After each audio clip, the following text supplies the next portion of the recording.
फौज में कड़े एहतसाब का निजाम मौजूद, कोई भी अफसर या फर्द एहतसाबी अमल से बालातर नहीं। Army chief general Syed Asim Munir की ज़ेर सदारत कोर कमांडर कॉन्फ्रेंस। ISPR के मुताबिक फोरम को खित्ते की सूरत हाल और कौमी सलामती को दरपेश चैलेंजेस पर ब्रीफिंग दी गई। Army chief general Syed Asim Munir ने मजबूत और मौसर कानूनी निजाम की अहमियत को उजागर किया। आर्मी चीफ का कहना था, पाक फौज दहशतगर्दों, इंतशार पसंदों और जराइम पेशा माफियाज के खिलाफ काम करती रहेगी। कानूनी कार्रवाई में हुकूमत, इंतजामिया और इदारों को जामे ताउन फराहम किया जाता रहेगा। फोरम का दहशतगर्द नेटवर्क्स की मिलीभगत से चलने वाली गैर कानूनी सरगर्मियों के खिलाफ जारी कोशिशों पर भी इत्मीनान का इजहार। फोरम का सख्त साइबर सिक्योरिटी इक़दामात के जरिए कौमी साइबर स्पेस के तहफ़्फ़ुज़ पर जोर। शुरका ने कहा, फौज मुनज़्ज़म इदारा, हर फर्द की पेशेवराना महारत और वफादारी सिर्फ रियासत और अफवाज पाकिस्तान के साथ। फौज में मौजूद कड़े एहतसाबी निज़ाम पर अमल दरामद इदारे के इस्तेहकाम के लिए लाजिम, कोई भी फर्द इस अमल से बालातर और मुस्तस्ना नहीं।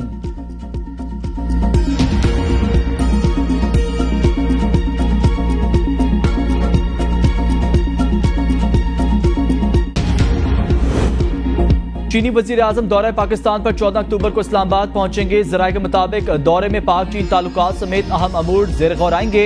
दौरे का दूसरा हिस्सा 15 अक्टूबर से SCO पर मुश्तमिल होगा। पाकिस्तान की मेजबानी में 15 ta 16 अक्टूबर शंघाई ताउन तंजीम सरबराहान का इजलास होगा। चीनी वजीर आजम शंघाई ताउन तंजीम सरबराहान हुकूमत इजलास में शरीक होंगे। चीनी वजीर आजम के दौरे में मुतअद्दिद मुआहदों पर दस्तखत मुतवक्किल हैं।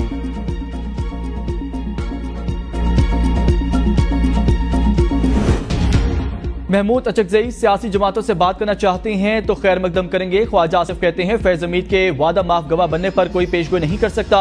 जनरल रिटायर्ड फैज हमीद की सारी कहानी का खरा बानी PTI की तरफ जाएगा। बानी PTI जो कुछ करते रहे हैं, फैज हमीद उससे बाखबर आदमी हैं। मामलात ज्यादा अरसा मुअल्लक नहीं रहेंगे, सब चंद दिनों में तय हो जाएगा। PTI में 4 ग्रुप बन चुके। PTI वाले सियासी जमातों से बात करना नहीं चाहते, वो बार बार एस्टेब्लिशमेंट को आवाजें लगाते हैं। उनके नजदीक सियासी जमातों की वक़्त नहीं। बानी PTI और नवाज शरीफ मुल्क को तशद्दुद से बचा सकते हैं। बानी PTI को सियासत में माइनस करने की कोशिश कामयाब नहीं होगी। साबिक वफाकी वज़ीर फवाद चौधरी की AP न्यूज़ के प्रोग्राम सवाल से आगे में गुफ्तगू। कहा, ताकत से कोई अपना नजरिया मुसलत नहीं कर सकता। सियासत बानी PTI के गिर्द घूमती है। रियासत मुल्क को अवामी हिमायत के बगैर चलाना चाहती है। PTI अभी तक हुकूमत के लिए कोई सियासी चैलेंज खड़ा नहीं कर सकी। सदर और चेयरमैन सेनेट PTI के बगैर बने। KP असम्बली को कोई मसला नहीं। इलेक्शन कमीशन एक सीट छीन रहा है। पख्तूनख्वा हुकूमत को कोई मसला नहीं। वजीर कानून आजम नज़ीर तारड़ की कोई पता नहीं, उनको कोई सुनता नहीं। हुकूमत चीफ जस्टिस को एक्सटेंशन देने की पूरी कोशिश करेगी।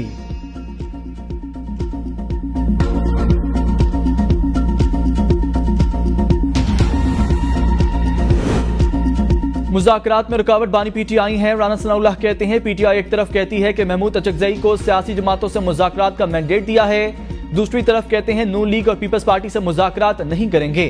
शहबाज शरीफ ने बातचीत की पेशकश की। ये इन्हें कहे कि पहले माफी मांगे। क्वेटा में एपेक्स कमेटी इजलास के अख्तर मेंगल को बरवक्त इतला नहीं हो सकी।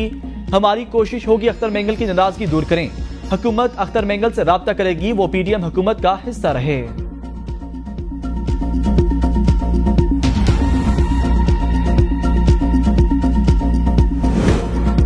सरदार अख्तर मेंगल कौमी असम्बली से मुस्ताफी। मीडिया से गुफ्तगू में कहा, हमारे साथ कोई भी नहीं और ना ही कोई बात सुनता है।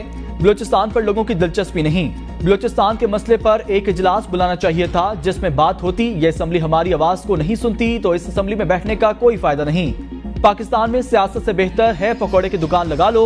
मैं अपने लोगों के लिए कुछ नहीं कर सका। हमारे आबा-ओ-अजदाद ने हमें इज्जत से बात करना सिखाया। हमें किसी पर यकीन नहीं रहा। 75 साल से हमें हक हुक्मरानी नहीं दिया गया।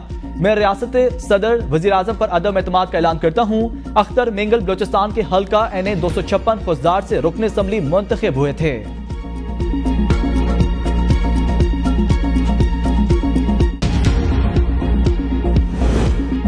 अख्तर मेंगल का इस्तीफा अभी मौसूल नहीं हुआ। हाउस में जमा हुआ या सेक्रेटरी को मिला हो तो मैं कुछ कह नहीं सकता।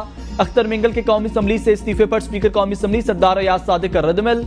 कहा, इस्तीफे का एक प्रोसेस होता है, इस तरह नहीं होता कि मंजूर किया जाए या मुस्तरद। प्रोसेस जल्द मुकम्मल कर लिया जाएगा।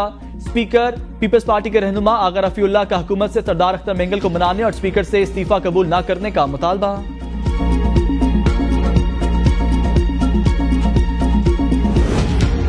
जजेस की तादाद बढ़ाने का बिल कौमी असम्बली में पेश न हो सका। स्पीकर ने जजेस की तादाद बढ़ाने का बिल मौखर कर दिया। बिल का मकसद जजेस की तादाद 17 से बढ़ाकर 23 करना है। कौमी असम्बली में बिल हुकूमती रुकन दानियाल चौधरी ने पेश किया। दानियाल चौधरी ने कहा, जब आखिरी मरतबा यह बिल मुतारिफ हुआ तो इस वक्त आबादी 16 करोड़ थी। सुप्रीम कोर्ट में पेंडिंग केसेस 54,000 से ज्यादा हैं। नजरिया जरूरत के मुताबिक बिल आ रहा है। बैरिस्टर गौहर ने कहा, यह बिल प्राइवेट मेंबर के तौर पर पेश नहीं हो सकता। जजेस की तादाद बढ़ाना सिर्फ हुकूमत की सवाबदीद है। स्पीकर ने बिल मौखर कर दिया। वजीर कानून आजम नजीर ताड़ ने कहा, जब हुकूमत को कोई बिल लाएगी तो डंके की चोट पर लाएगी। हमें जुडिशियल रिफॉर्म्स की जरूरत है। बैरिस्टर गौहर अली खान ने कहा, भारत की आबादी 1 अरब 45 करोड़ है। वहां हाई कोर्ट की 1115 और 14 और सुप्रीम कोर्ट के 33 जजेस हैं। हम बहुत छुट्टियां कर रहे हैं।